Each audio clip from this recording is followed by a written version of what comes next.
If you're worried that autonomous weapons may start World War III, you're not alone. Many scientists and a number of public figures have expressed the same concern. Stay tuned and I'll explain why.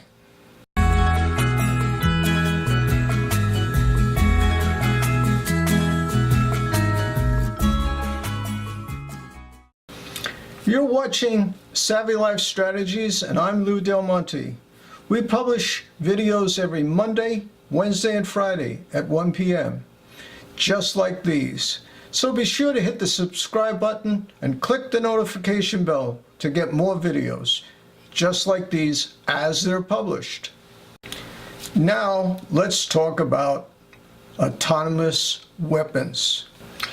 You may ask, what are autonomous weapons? Well, they're weapons that can act on their own.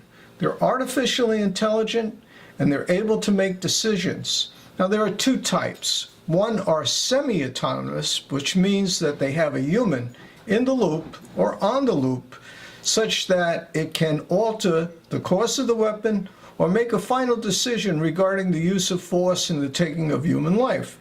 And then there are fully autonomous weapons, which have no humans involved, and the weapon itself acts on its own to take human life. Now, you may ask, why should you listen to what I'm talking about? Well, I'm the author of the book, The Artificial Intelligence Revolution.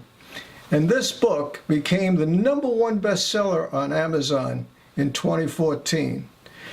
It was the first to come out and say artificial intelligence could be dangerous. Shortly after it was published, others came out, like Stephen Hawking, and he said artificial intelligence can be dangerous. About a month after it was published, Nick Bostrom, the famous philosopher at Oxford, came out with his book on artificial intelligence, saying the same thing: artificial intelligence could pose a threat to humanity. In addition, I'm the author of another book, Nanoweapons. These are weapons, it's a whole class of weapons actually, that have features that are smaller than the diameter of a human hair. So this is an interesting book, and it was the first of its kind. These technologies fit into what's known as the third offset strategy of the United States.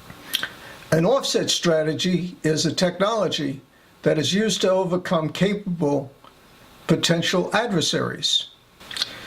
While it's true most people are familiar with artificial intelligence and robotics, such as Air Force drones and the robotics on your phone, such as your chess playing program, very few understood nanoweapons, and that's why I wrote the book. Also, very few understood that artificial intelligence had a dark side, and that's another reason why I wrote the book on artificial intelligence. You may wonder, is this science fiction we're talking about? Well, not really. There are numerous examples of autonomous weapons.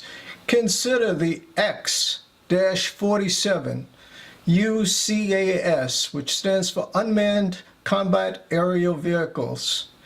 This is a Northrop Grumman designed aerial vehicle that can be refueled in flight and designed for aircraft carrier-based operations.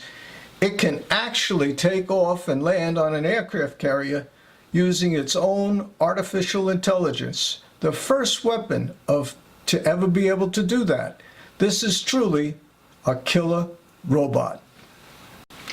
What I'm concerned about, and a lot of technologists as well as philosophers are concerned about, is what happens when artificial intelligence becomes smarter than we are. For example, when a weapon becomes as smart as a human, is it prone to the same errors that humans are? Could it accidentally start World War III? Even more importantly, what happens when the weapons and the artificial intelligence they embody become much smarter than we are?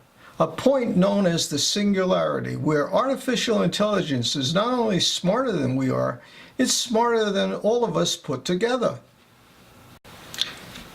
Is a weapon with intelligence as smart as we are, or even smarter than we are, a new life form?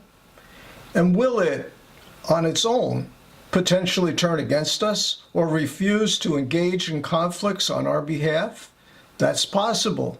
And those are really tough questions. I'm going to pause here and give you an opportunity to think about it and provide comment. Okay, guys, this ends this technology segment. If I've missed anything, put it down in the comments. If you have any questions, please put them in the comments and I'll try to address them. If you liked this video, give it a thumbs up. Click the subscribe button and hit the notification bell to get more videos just like this. Until we have a chance to speak again, stay savvy, live well.